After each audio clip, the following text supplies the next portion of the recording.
College is one of the most defining seasons of life. It's where big questions tend to surface, right? Who am I? What do I believe? What difference will my life make? And for Christian students, those questions don't get easier in a culture that often pushes faith to the margins. And that's why leaders like Connor Champion matter. As the founder and president of Austin Christian University, Connor is not just running an institution; he's really shepherding a generation, which we're going to find out today. And we're going to talk about what drew Connor into Christian higher education, the challenges that he sees in this cultural moment, and how he believes the next generation can be equipped to live faithfully in a world that seems to be getting more and more controversial. I'm Taryn Abella, and this is Clarity in Controversy.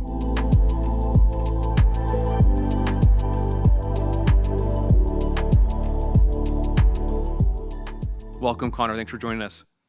Thank you, Tanner. Excited to be here. We had spoken before recording, and I had talked about, this podcast is all about gaining clarity in moments and topics of controversy and challenge. And I would think you would agree that nothing seems to be more challenging in this moment than higher education. A lot of people have opinions about it and worldviews, and I'm really fascinated by your story. As I understand it, and obviously I'd love for you to share, you found yourself in the coaching world, never wanted to be in ministry, and 2 years ago you end up in ministry, launching a Christian university that focuses on this niche of entrepreneurship and technology, and it becomes launched out of a church. And that is a very unique model. It's not one that I have ever heard of.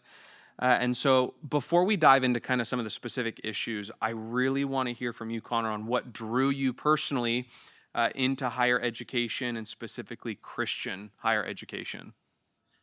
Yeah, I think I've always, believe it or not, had almost a hate for higher ed, and that's coming from somebody who's leading a school. Yeah. It's a little out of whack, but I think that I've always had strong feelings whenever it came to my educational journey. Hmm. I wasn't necessarily a 4.0, but I was incredibly driven, and I was a learner, and I just ate up books nonstop, and I would sit in lectures and just wish that I was reading more relevant information.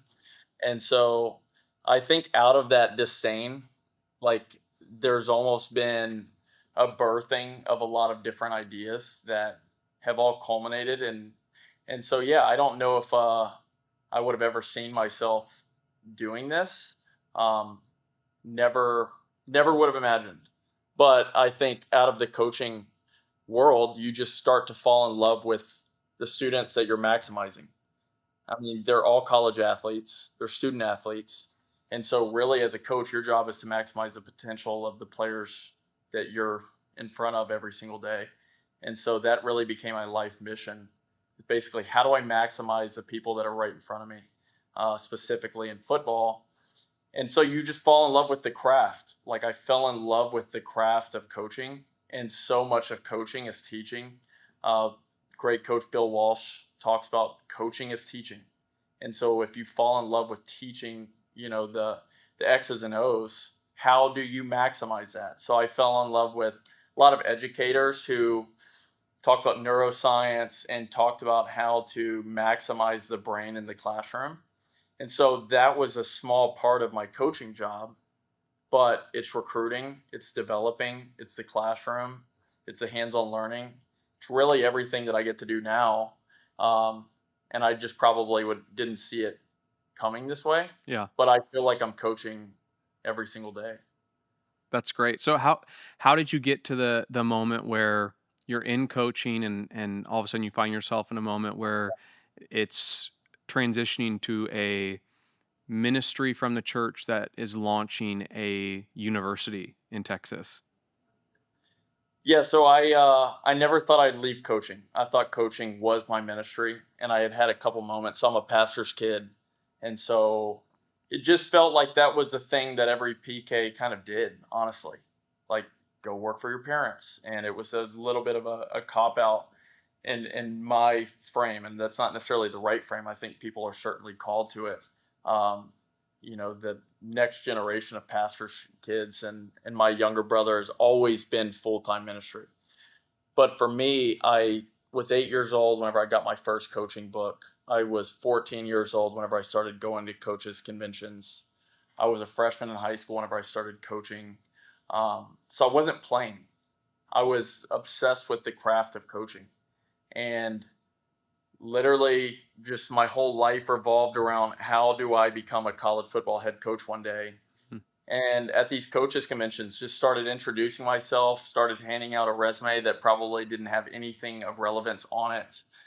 And people just started to say, like, who's this guy that's showing up to these coaches conventions, by himself at 14 years old? And I was that guy. I was that kind of nerdy football geek, and had great opportunities. Got to coach with Dak Prescott at Mississippi State, coached at Houston, coached at Arizona State with Jaden Daniels. Wow.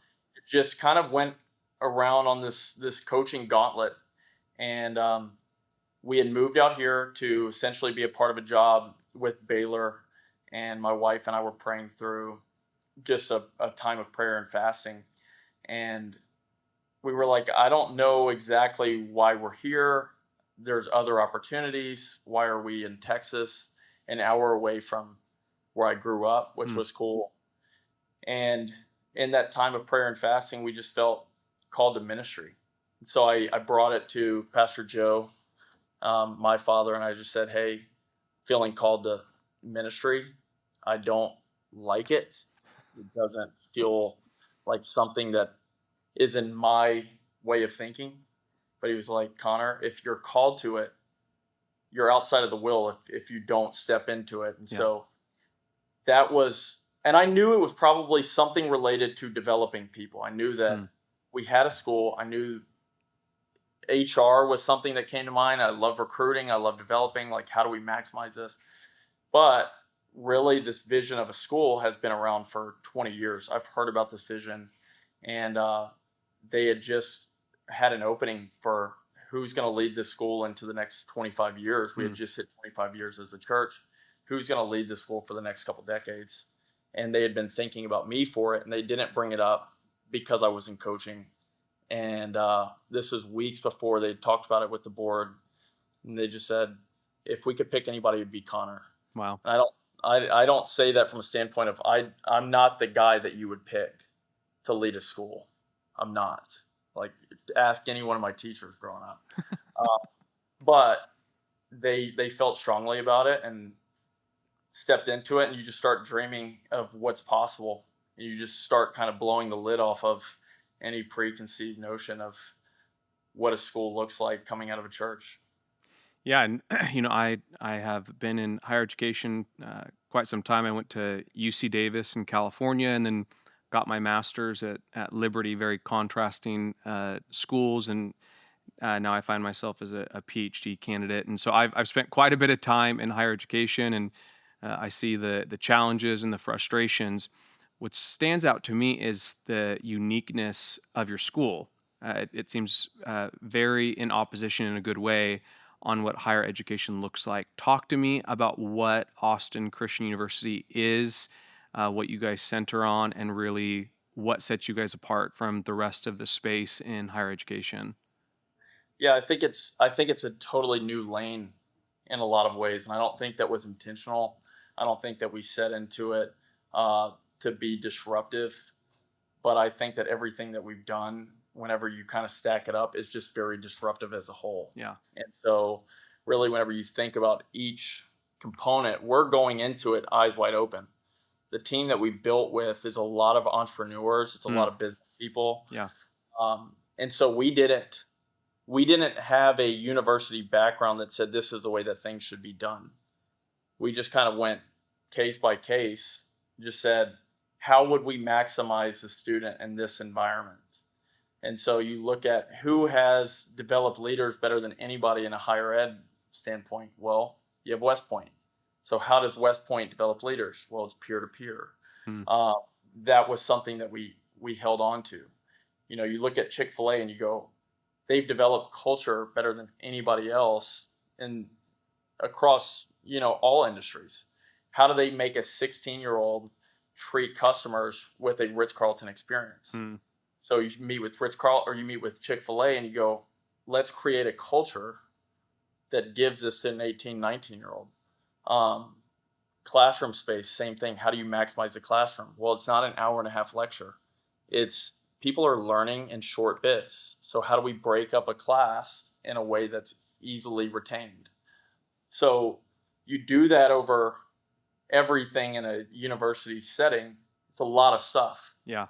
So, but it's all intentional about developing the student. So, how we would describe it is it's very niche in our offering, but it's hyper personalized experiential education.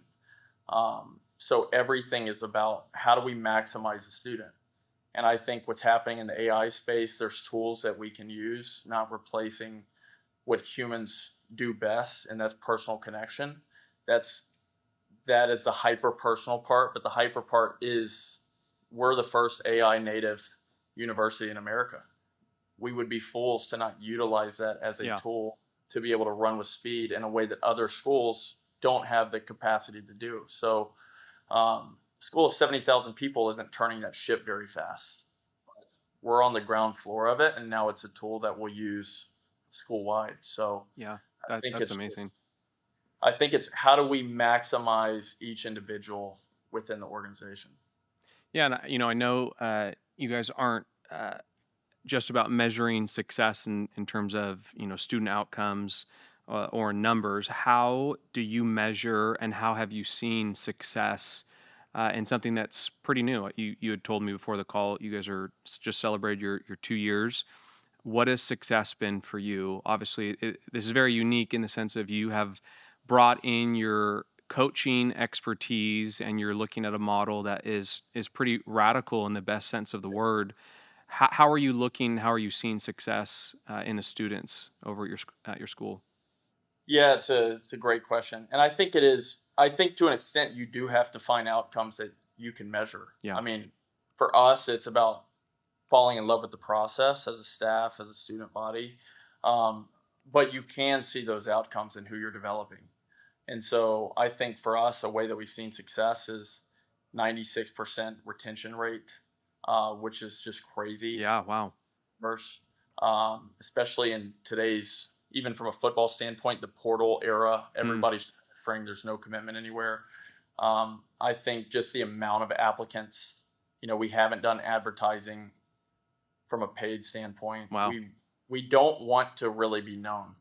Like I don't really do a ton of podcasts for this reason. We've had PR opportunities, and we're just getting, we've had 1,000 applications in the last year, and we're not accepting hardly any students. So right now it's just making sure that the foundation's laid. But I think about a student. Look, I'll think about a student named Jonathan Stanley, and Jonathan Stanley is going to be a junior here at Austin Christian, and Jonathan had broken up with his girlfriend who was also coming to ACU. They get back together. They end up getting married, and Jonathan loves Jesus more than he did before he came here. hmm, He loves his family. He loves his country.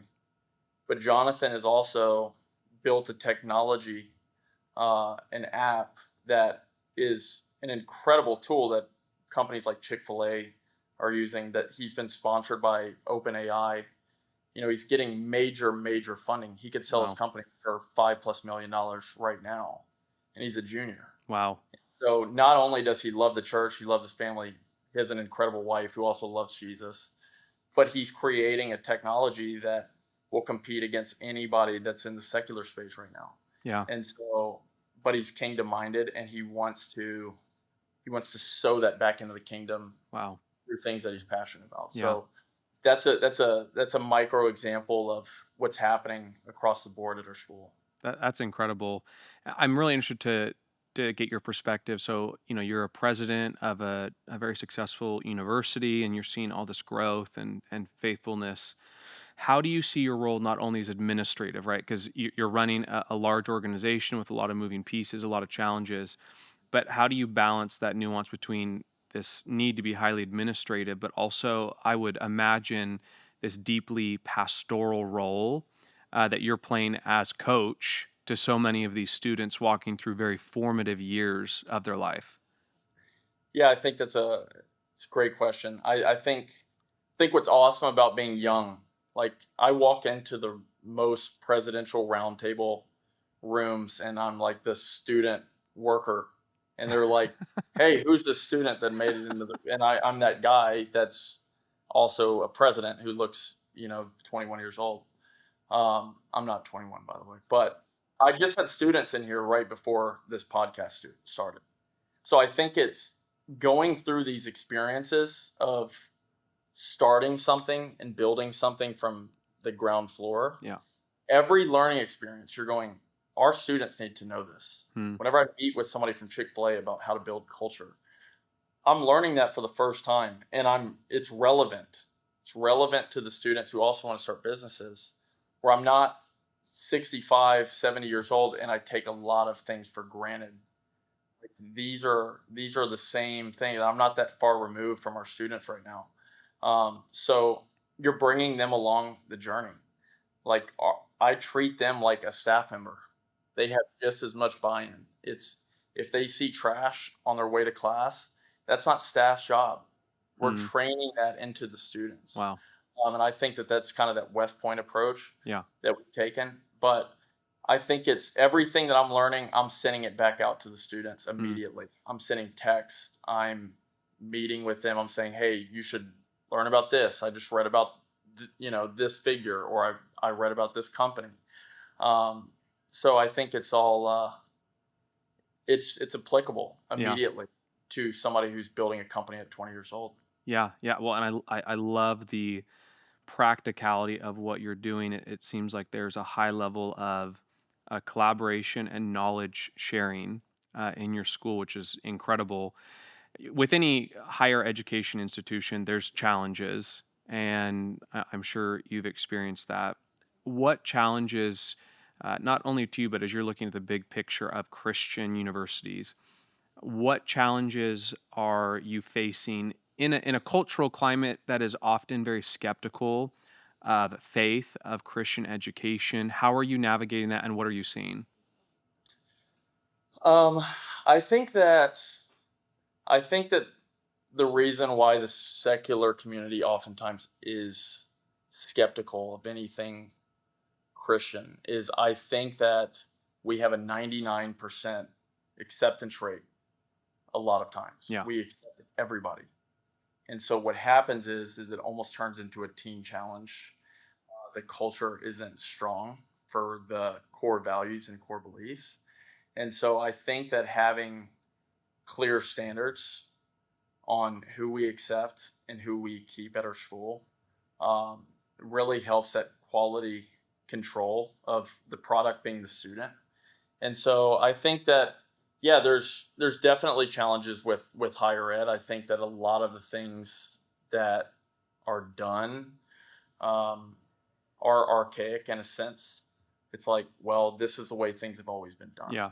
Yeah. And I think, like I was saying, with the eyes wide open component is a huge benefit. And I really do. I think that the AI, obviously, there's reason to handle with caution, handle with care, AI and what's happening in the world. But I think it's a great opportunity for Christian schools, which make up almost half of the schools that have closed in the last 5 years since COVID, are Christian schools.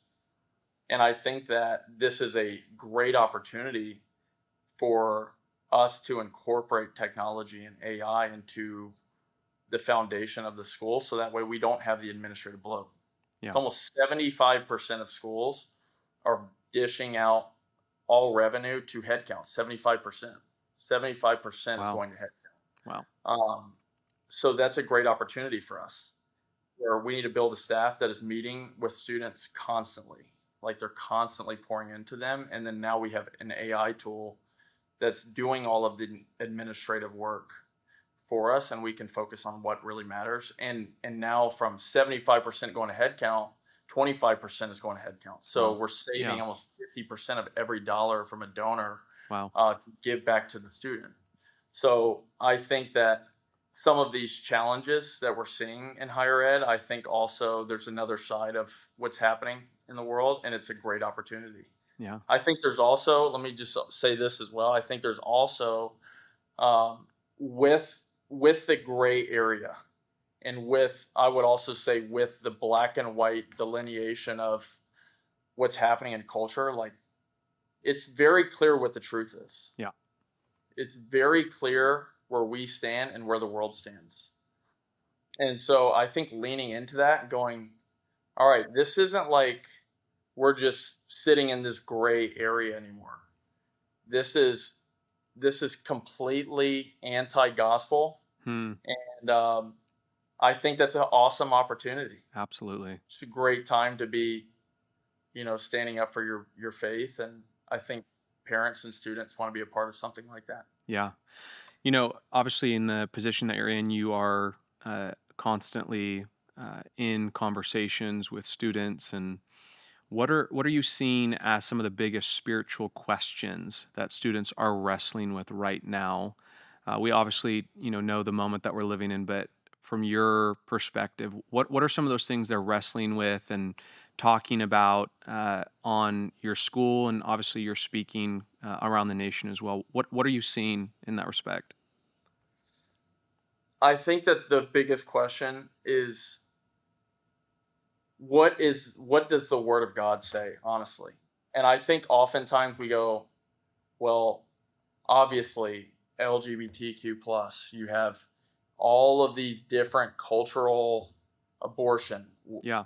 They're not necessarily trying to refute what the word of God says about it. Hmm. They just want to know, what does the word of God Yeah. say about this? Yeah. And so what they're asking for is, show me the answers. Stop beating around the bush. Stop giving me these hard responses to, like, kind of read between the lines on. Uh, and so I think that whenever we give them that, they're just hungry. They're hungry to know the truth, Yeah. and they're tired of fluff. They're tired of just, all up in the air. They're tired of philosophy. Yeah. Just give me the fundamental truth of what the word of God says. So Yeah. I'm seeing this trend in specifically Christian higher education where a lot of universities that started with a very clear Christian mission and vision deviate from that for a plethora of reasons that are understandable in the sense of sports and enrollment and mhm. attractability. How have you stayed grounded in what your Christian mission and vision are without, to your point, watering that down? Yeah. But you've been very successful in that, where other schools are having to pivot from that very Christian ethos in order to attain students and become more visible. How are you navigating that as a Christian school? I think I think that the number one thing about us from day one, like, we're pretty focused. Even our degree path, we offer one degree. Hmm. We're okay with that. Yeah. We're okay with saying no. Um, and so for us, it's criticism is the price of clarity for Hmm. us. That's good. And so if we're not getting people that are criticizing the things that we're doing, that means that we're not connecting with anybody. So what we're trying to do is we're trying to connect 90% of the way with 10% of the audience, and a lot of times we get that flipped. Yeah. So I think also just the connection with the local church. I mean, so many of these schools that we know in the Ivy League started out of local churches. Wow. And whenever they lose connection with the church, it starts to be board run. It starts to, you give a little bit on a certain topic, or you give a little bit on something, and the next thing you know, over the course of a couple hundred years, you start to see that drift from the mission. And so that is our commitment, to always staying grounded, and partnered with the local church. It's in our bylaws that we don't lose touch of that. Um, so I think we're okay with criticism, and I think that obviously there's going to be certain challenges that do come up whenever it comes to being partnered with the local church whenever you're trying to grow a university. Um, but we're okay with that Yeah. because what's the alternative? Yeah. Yeah. I'm so encouraged to hear that. There's a theologian and pastor that famously said, we can't be surprised when we send our kids to Caesar and they come back Roman. And so I think there is this dichotomy with parents of wanting to send their kids to Christian education, but in a landscape that seems to be where culture is not just skeptical of faith, but Christian higher education is also skeptical of faith. And so it's really encouraging to hear that there are schools out there that are not just on the cutting edge of technology and business and entrepreneurship, but you're staying rooted in the purpose of why you guys started this. I think that's incredible. You've obviously spoken about this a little bit, but if you could reimagine Christian higher education for the next generation, what would it look like? And I know it would look like Austin Christian University, but on a bigger scale, vision cast for me for a moment. And that's that's macro Yeah, all higher ed. yeah, I think it's a world where um, every classroom that is it's not theology a theology building and then you have a business building. I think all of those things have to be married. This isn't like, hey, okay, now it's time for your theology class, and then you get into business, and it's now we're learning the principles of the world. I think it's where those two things are both excellent. They're taught at the highest level, and we're not compromising on excellence just because we're Christians. I think that we're setting a standard again, and that the work that we're creating shows the beauty of Christ. yeah, Like that's so many of the greatest paintings in the world or the greatest art in the world comes out of telling creation stories. yeah, And so I think for us, the technologies, the companies, the entrepreneurs that we produce should show the beauty of Christ, and it should have the theology is just it's living through them. It's so in them, but that's not two different classes. yeah, And I think I think this is just for Christianity as a whole, you want and you love to see people that are creating beautiful products, not just a crap product that has like a fish on next to the name. yeah, Like, no, that doesn't show us anything about Christ. Like, he's the greatest leader to ever walk the earth. And our job is to follow the greatest leader, and the greatest followers are the greatest leaders. And so I think about Truett Cathy. I think about David Green. I think about people who have lived to sow back into the next generation. We don't know them because they've made a lot of money. We know them and we celebrate them because their whole life is not to be a seven-figure earner. It's to be a seven-figure sower. yeah. Oh, that's good. They're constantly sowing. We call those grim reapers. Hmm. People that are just they're constantly reaping and they're never giving back. Yeah, So our goal isn't seven-figure earners, seven-figure sowers, and we constantly preach that. And you have to create world-class work in order to be able to give and provide more jobs and provide better education for the next generation and expand churches. So that's what I'm hoping we see is an excellent quality across the board. yeah. Man, I love that, and it really seems like you have found this model and this vision where, you're creating leaders of moral clarity and courage, but you have found a way to really fulfill, not to be too Christianese, but to fulfill the Great Commission in such a way where you are building leaders that are sowing. And they're making an impact in really practical ways. They don't walk away with all this theory and philosophy, but they're really effectuating change in their communities, in their sphere of influence, and that's a noble cause. How can people learn more about the school and get involved? We have a large network of church leaders and people that are always looking for ways to support ministries like this. How can people learn more about what you're doing and how can they get more involved? Yeah, I would love to get connected with anybody that's, on your platform. AustinChristianU.org is our website. Would love for y'all to check that out. You can follow me on Instagram, Connor, Connor Champion, on Instagram, and reach out. Um, but the best way is probably through the website or on social media. But yeah, give us a follow. Also, reach out to me. My email would be president@austinchristianu.org, and would love to be in touch with anybody who's passionate about this. That's awesome. Well, I love what you're doing, and would love to support all that God is doing in this ministry. Conversations like this remind me that Christian higher education is not just about the classroom. It's not just about degrees. This is literally shaping lives for eternity. And what I love about your vision for ACU is it highlights what's possible when faith and learning walk hand in hand. And so if you're a student, if you're a parent, you're a donor, you're a church leader, or simply someone who just cares about the future of the church, I hope that this inspires you to see higher education as more than just information. It's formation. And man, the next generation does not need just more answers. They need leaders who are going to walk with them in both truth and grace. So appreciate this conversation. Thanks for listening to Clarity in Controversy. Until next time, as always, keep asking the big questions and keep pursuing the kind of faith that shapes not only your future, but the world around you.